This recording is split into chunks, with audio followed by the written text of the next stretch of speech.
महामानव डॉक्टर बाबासाहेब आंबेडकर, ज्ञान, शक्ती आणि समतेचा प्रवास. इतिहासात काही व्यक्ती जन्माला येतात ज्या काळाच्या ओघाला वळसावतात. 14 एप्रिल 1891 रोजी जन्मलेला एक बालक ज्याने आपल्या जीवनातून जातीय दाशाची साखळी तोडली आणि भारताला जगातील सर्वात मोठा लोकशाही संविधान दिले, तो म्हणजे डॉक्टर B.R. आंबेडकर.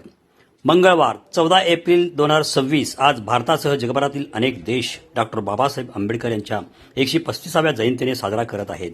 पण केवळ एका जयंतीचे सण म्हणून नव्हे, तर ज्ञानाच्या, बुद्धीच्या आणि मानवी हक्कांच्या चळवळीचे प्रतीक म्हणून या दिवसाचे महत्त्व आहे.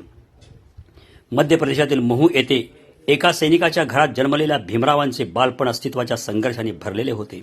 त्या काळी अस्पृश्यतेची किती भयानक अवस्था होती हे आपण विसरून चालू शकत नाही. शाळेत बसल्यावर त्यांना पाणी पिण्यासाठी विचारावे लागेल, नाही तर शिक्षक किंवा उच्च जातीचे विद्यार्थी त्यांच्यावरून पाणी ओतत. हे अपमानाचे थेंब त्यांच्या मनात अमर झाले आणि त्यांनी ठरवले, मी जगात असे काहीतरी करेन जेणेकरून कोणीही माझ्यावर पाणी ओतू शकणार नाही. शिक्षण हेच एकमेव मार्ग असल्याचे जाणून त्यांनी कणीस काढली नाही. 1913 मध्ये बडोद्याचे सयाजीराव गायकवाड यांच्या मदतीने ते अमेरिकेला गेले. कोलंबिया विद्यापीठातून त्यांनी अर्थशास्त्र आणि समाजशास्त्राची पदवी मिळवली.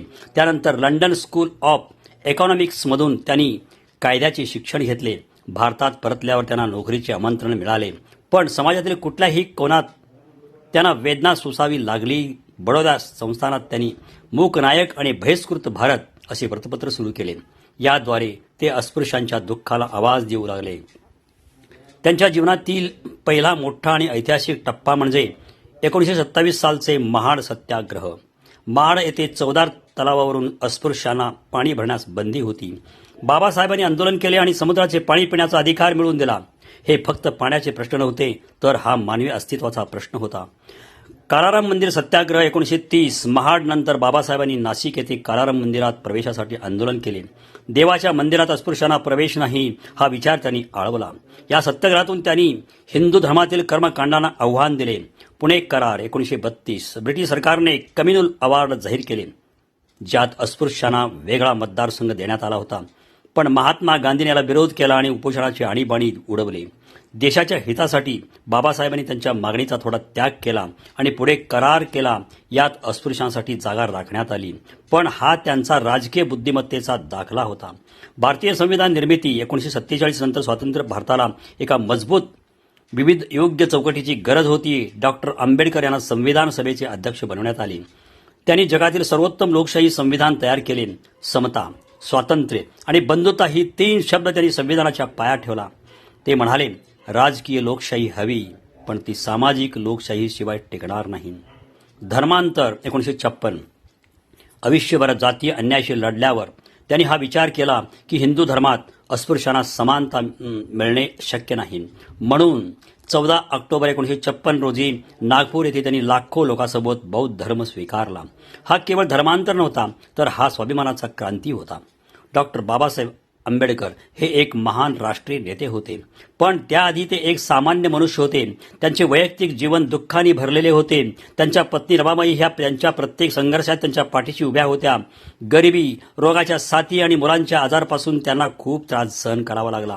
पत्नीचे निधन, वडिलांचे निधन आणि आपल्या आरोग्याची काळजी करता करता त्यांनी इतके मोठे कार्य केले, हे खरोखर आश्चर्यजनक आहे. त्यांना साहित्याची खूप आवड होती. त्यांच्या घरातील ग्रंथालयात हजारो पुस्तके होती. ते रात्रभर वाचत असत. त्यांचे जीवन म्हणजे शिक्षणाचा आणि कष्टाचा बीज आहे.